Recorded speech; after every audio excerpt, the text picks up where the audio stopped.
Cinéphiles de Fontainebleau, bonsoir. Cette semaine, Canal Bleu vous emmène au Halles de Villars visiter votre cinéma flambant neuf en l'occasion de son inauguration officielle. Nombreux sont venus contempler l'architecture en fer forgé de notre ancienne halle qui a été conservée, ainsi que les nouvelles extensions de bois brut où ancien et moderne se marient à merveille. Ce gros bébé ne comporte pas moins de 6 salles où écran courbe, image 4K et son Dolby Atmos sont au rendez-vous.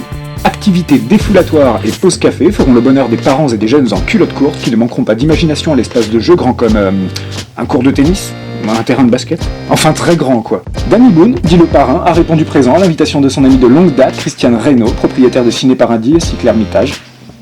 Et je suis très heureux de venir dans ce cinéma et chaque fois que je viens je dis « Ah, je veux payer ma place ». C'est très important. Ah oui, oui. Oui, non, mais un scoop, monsieur le maire, aussi paie sa place. C'est vrai? Oui. Mais il est remboursé après, en liquide. Et une petite enveloppe dans la poche gauche. Non, mais je suis ravi d'être là. Et très fier d'être un des parrains de... Il y en a combien de parrains? Mais j'en ai qu'un. Ah ouais, c'est moi, il n'y a qu'un parrain, c'est moi. J'aime beaucoup Fontainebleau et je suis à 20 km d'ici, 25 km, même pas.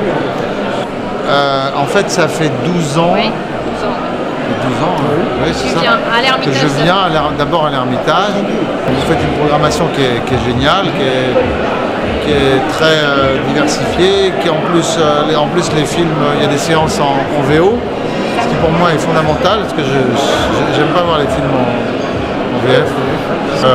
Et donc voilà, et ce cinéma, je suis déjà venu avec mes enfants.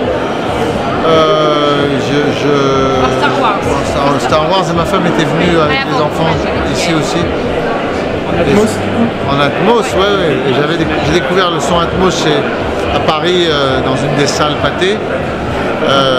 C'est formidable. Je crois que justement la survie, la pérennité du cinéma, des cinémas, c'est d'être à la pointe de la technologie et du confort visuel, sonore,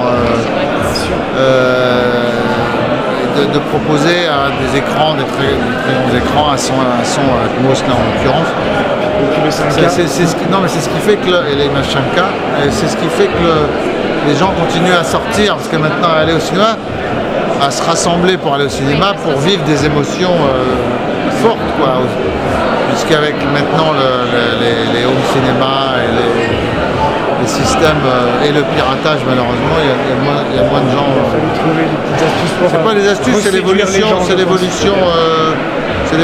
logique de la technique, de la technologie, du cinéma et de la manière dont les gens consomment les films, quoi. Voilà.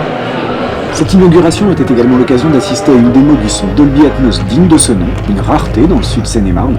Des dizaines d'enceintes du sol au plafond donnent réellement la sensation que le son se déplace. On ne va pas passer une heure à vous dire « Oh, combien c'était fantastique », le mieux reste encore de venir vivre l'expérience par vous-même.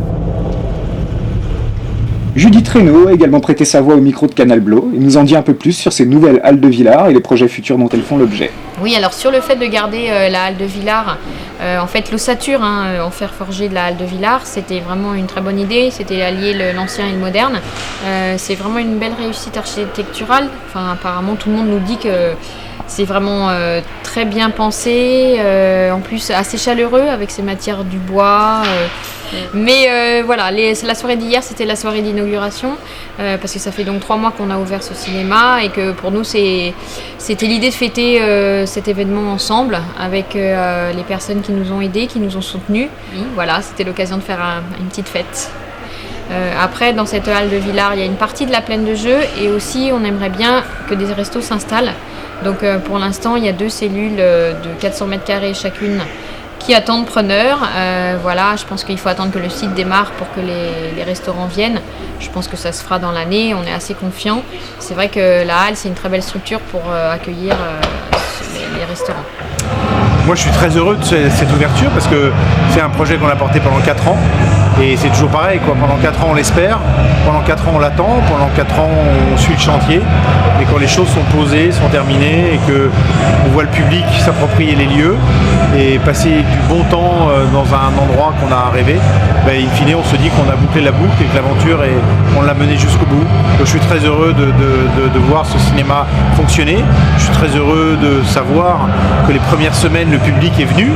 Et surtout, je suis très heureux de savoir que ces premières semaines, le public n'a pas déserté le cinéma de centre-ville et que finalement, les gens retrouvent avec plaisir ce deuxième cinéma, tout en restant fidèle au cinéma de l'Ermitage en centre-ville.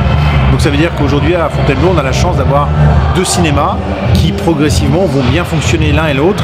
Et tant mieux, parce que ça veut dire que c'est beaucoup de gens qui avaient fini par déserter Fontainebleau pour aller au cinéma ailleurs, dans des multiplex plantés un peu au milieu de nulle part, et là qui reviennent parce qu'on a une offre de cinéma moderne, aux normes, et avec une qualité de son, une qualité d'image, une qualité de salle qui est merveilleuse, et tant mieux si les gens retrouvent ce cinéma. C'est en musique et en bonne et due forme que se termine cette soirée pour clôturer l'inauguration de ce cinéma à la pointe de la technologie qui met une grosse gifle au streaming et au téléchargement sur internet qui peut aller se rhabiller.